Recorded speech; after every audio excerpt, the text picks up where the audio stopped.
Welcome to Hollywood Bulletin. Good morning to you, Jonathan. Good morning. Okay, you're thrust into the limelight as a 17-year-old on Britain's Got Talent. Today we bring you the extraordinary story of Jonathan Antoine, a voice that stunned the world and a journey that will move you to your core.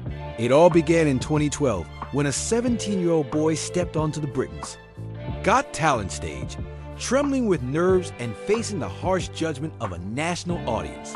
Within seconds, Jonathan Antoine's voice silenced the room. But what no one saw that night was the deep emotional battle he had fought every single day of his life. Born on January 13, 1995, in Chigwell, Essex, Jonathan seemed to grow up in a quiet town. But inside, his world was far from peaceful. The bullying started when he was just 4 years old. Children threw food at him, called him cruel names, and he often cried alone at school. His only refuge was music, humming long melodies to soothe himself, even composing full songs in his head to escape the cruelty around him. By age 6, Jonathan had perfect pitch, something only 1 in 10,000 people possess. He was later found to have musical savant syndrome, which allowed him to remember every detail of complex music after a single listen. But this incredible gift was overshadowed by his growing struggle with trauma-induced hyperphagia, a condition that caused extreme weight gain in response to stress and bullying. By age 10, he weighed 154 pounds, and despite his mother mortgaging their house twice to pay for therapy, nothing seemed to ease his pain. Then came a life-changing moment. A substitute music teacher held a casual choir audition, and Jonathan, trying to hide in the back, opened his mouth and shocked the room. His voice had the tone and control of an adult tenor, and his natural vibrato was something most singers work decades to achieve.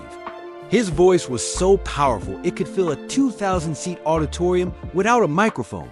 This discovery marked the beginning of a transformation. At 15, he entered the Stratford and East London Music Festival, weighing nearly 300 pounds, and standing just over 5 feet tall, he competed against elite vocalists, including a seasoned soprano who had sung at the Royal Opera House. Jonathan sang Nessun Dorma, and the crowd of 2,000 people gave him a standing ovation that lasted more than 4 minutes. He won the highest score in the festival's history and was offered a recording contract. That same year, he was accepted into the junior program at the Royal Academy of Music, one of only 23 selected from over 2,800 applicants. Though plagued by anxiety and even vomiting before his audition, Jonathan's voice wowed the Academy so much they waived his 8,000 pounds tuition. His weekends became packed with training, and despite being ignored at first due to his weight, he was cast in the lead role of the Magic Flute, the youngest in the Academy's history to do so. In 2011, his music teacher made a bold move, pairing him with Charlotte Giaconelli, a confident 16-year-old performer. Though opposites in personality, their voices blended like magic, and soon they were performing across churches, retirement homes, and weddings.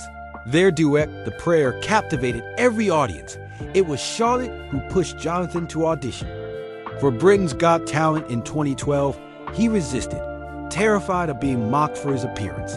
But she refused to give up. With just 13 minutes before the deadline, she submitted their application. At the audition, Simon Cowell cruelly remarked, "Just when you thought it couldn't get any worse," based solely on Jonathan's appearance. But once Jonathan sang, everything changed. The audience rose to their feet, the judges were stunned, and Simon Cowell himself compared him to Pavarotti. The audition went viral, gathering millions of views and catapulting him to stardom. Their journey on BGT wasn't without more pressure. Jonathan faced severe anxiety attacks, often hiding before performances, but he refused to quit, especially when Simon suggested he ditched Charlotte to go solo. Jonathan stood firm, choosing loyalty over fame. In the finale, they finished second, losing to a dog act. But the public saw their performance as one of the most moving moments in talent show history. Simon signed them the very next day to an £11 million record deal. Their debut album, Together, hit the top 10 on the UK charts, selling over 250,000 copies. In 2013, their second album, Perhaps Love, continued their success but creative differences grew. Jonathan was drawn to classical opera while Charlotte leaned toward musical theater. Eventually, Sony suggested solo deals, a rare move that led to their split in 2014. Charlotte quickly released her solo album and took to the theater stage. Jonathan, on the other hand, was unsure, struggling with confidence and the overwhelming expectations. But he slowly found his footing. In 2014, he released his debut solo album, Tenor, which soared to #1 on the UK classical chart and climbed the pop chart as well. He was invited by Placido Domingo to perform at the iTunes Festival, a moment that marked his acceptance into the elite world of opera. In 2020, he released Going the Distance, a bold concept album with the Royal Philharmonic Orchestra, produced by Grammy winner Greg Field. Then in 2024, he surprised everyone with a pop classical collaboration with Diane Warren, featuring tracks that showed his range and emotion. But beneath all the music was a silent struggle. In 2023, Jonathan finally shared that he had been diagnosed with autism just after his 27th birthday. It explained a lifetime of feeling misunderstood, drained by interviews, and overwhelmed by social pressure. He spoke publicly about it on Autism Awareness Day, describing it as both terrifying and liberating. His honesty sparked an outpouring of support. His health transformation also became a major chapter. Having struggled with weight since childhood, he joined Weight Watchers and lost over 70 pounds. Later, doctors discovered a thyroid condition that had made weight loss nearly impossible. Once treated, Jonathan committed to walking 10,000 steps daily.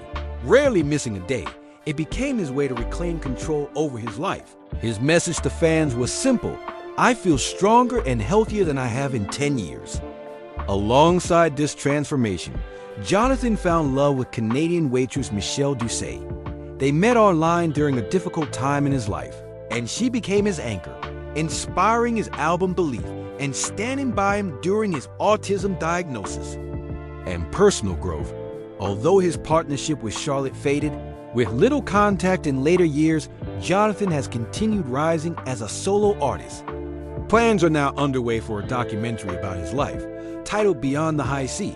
It promises to reveal rare footage and explore the full scope of his story, from bullying and anxiety to international success. With a net worth of over $4 million and millions of YouTube views, Jonathan Antoine has carved a space in music that few others have. His journey is one of pain, perseverance, and profound talent. A reminder that even the most unexpected voices can change the world. If you were inspired by Jonathan's journey, make sure to like this video, subscribe to Hollywood Bulletin, comment below with your thoughts, and don't forget to turn on the notification bell so you never miss a powerful story like this again.